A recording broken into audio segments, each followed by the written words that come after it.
Jadi hari ini gue akan menunjukkan cara mengeluarkan film dan juga memasukkan film yang baru atau ngeloading film menggunakan kamera Ricoh 500 GX dengan film 35 mm yaitu untuk Kodak Gold.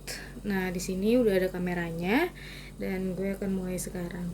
Kamera ini gue baru aja dapet dari Instagram, gue beli, dan ini salah satu kamera yang untuk fisiknya masih bagus, dan ini dapat case-nya juga full case dari luarnya, dan juga ada half case. Nah, ini untuk half case-nya. Bahannya sih masih bagus nih, kayak bludru gitu. Nah, selanjutnya di sini gue harus melepaskan si half case-nya dulu. Lepas dulu sebentar. Dan untungnya kamera ini juga dapat strap, jadi akan memudahkan untuk bawa kemana-mana, dan ada juga capsnya. There you go, Ricoh 500 GX. Kalian gue review juga untuk kamera rangefinder ini salah satu kamera yang compact banget kalau menurut gue. Ukurannya nggak terlalu besar tuh, cuman setelapak tangan aja. Dan juga ini gue baru nyoba banget sih. Jadi gue nggak bisa review banyak, tapi untuk berbagai macam variannya itu bagus banget. Untuk kokangnya masih bagus, terus ininya masih bagus. Dia juga bisa buat untuk tambahan flashnya. Terus ini juga ada timer, dan ini juga ada multi gitu. Dia pakai baterai sih buat light meternya, baterai gepeng gitu kayak gini. Nah, langsung aja. Untuk caranya, yang pertama di sini kan kalau misalnya warna hijau itu menandakan kalau dia masih ada film yang ada di dalamnya.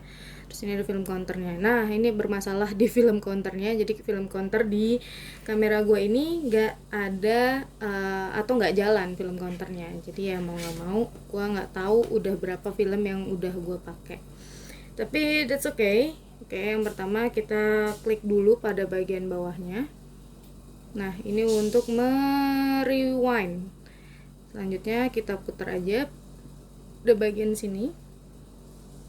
Kita rewind sampai selesai.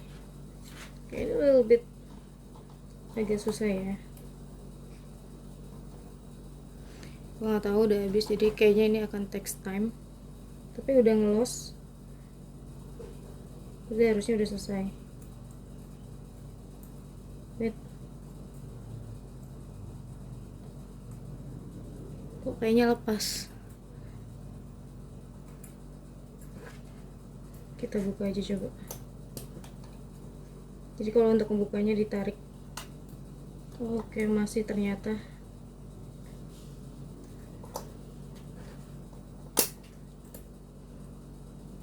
Ada yang aneh. Kenapa ini rusak?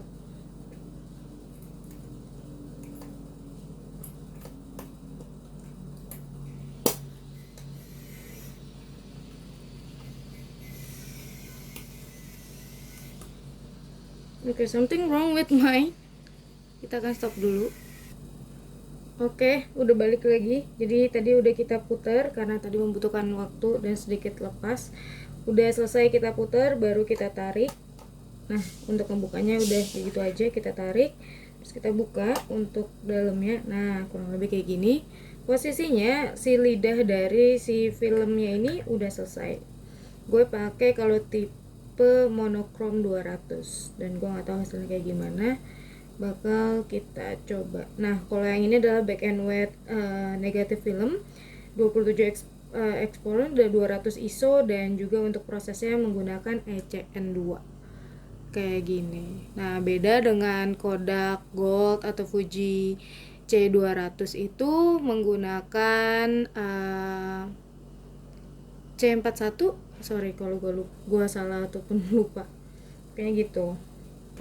Lanjut, kemarin gue baru aja beli Kodak Gold ini. Untuk sekarang memang harganya sudah lumayan mahal ya dibandingkan dulu. Dan ini Kodak Gold ini salah satu yang termurah. Sebenarnya ada yang lebih murah lagi, yaitu Kodak Color Plus, tapi sekarang udah susah banget nyarinya dan akhirnya gue beralih ke Kodak Gold. Tapi kalau lagi jadi sultan, gue jadi nyari Fuji C200. Menurut gue itu lumayan mahal, bisa sekitar 85 sampai 90, bahkan sampai 100.000 pun juga ada untuk satu roll film. Kalau untuk Kodak Gold ini isinya ada 36 exposure dan nah kurang lebih kayak gini. Udah gue buka sih kemarin buat ngecek karena gue beli online. So langsung aja kita pasang filmnya. Nah kita buka, there you go, Kodak 200 color print. Benar, prosesnya C41. I'm so sorry, kita gue lupa. Oke, posisinya pastikan posisinya sudah benar seperti ini. Lalu dimasukkanlah si posisinya ini. Sorry ya kalau gue nggak hafal nama-namanya. Nah ini kalau udah, sesuaikan si gerigi-geriginya ini ada di tempatnya. Habis itu baru kita masukin ke lubangnya. Nah kurang lebih kayak gini ya guys. Wow, little bit.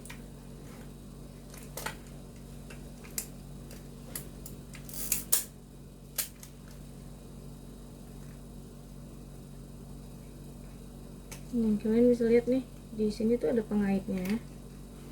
Kalau kelihatan, nah itu kalau bisa dikaitin supaya dia nggak kemana-mana. Nah kurang lebih kayak gini untuk posisinya. Baru kita tutup, kita coba, kita tutup lagi nih. Nah karena film counter gue nggak jalan, jadi gue nggak tahu kan ini posisinya dia udah nge-loading atau belum. Jadi kita lihat dari si meterannya ini, gue nggak tahu namanya apalah itu. Jadi coba kita kokang. Nah kayak gini, kalau misalnya dia muter berarti udah masuk.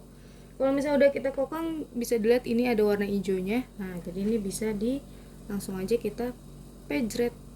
Ini buat nyoba, kita nyoba tes foto apapun itu. Nah kurang lebih kayak gitu guys. Nah untuk rangefindernya nih, kalau kalian bisa lihat di dalamnya tuh ada patch kuningnya, terus di pinggir sebelah kanan itu ada light meternya. Nah itu fungsinya adalah untuk mengetahui apakah cahaya yang masuk itu sudah sesuai gitu. Nah ini ISO dan ASA-nya pun juga ada, bisa kalian ganti. Di sini juga ada.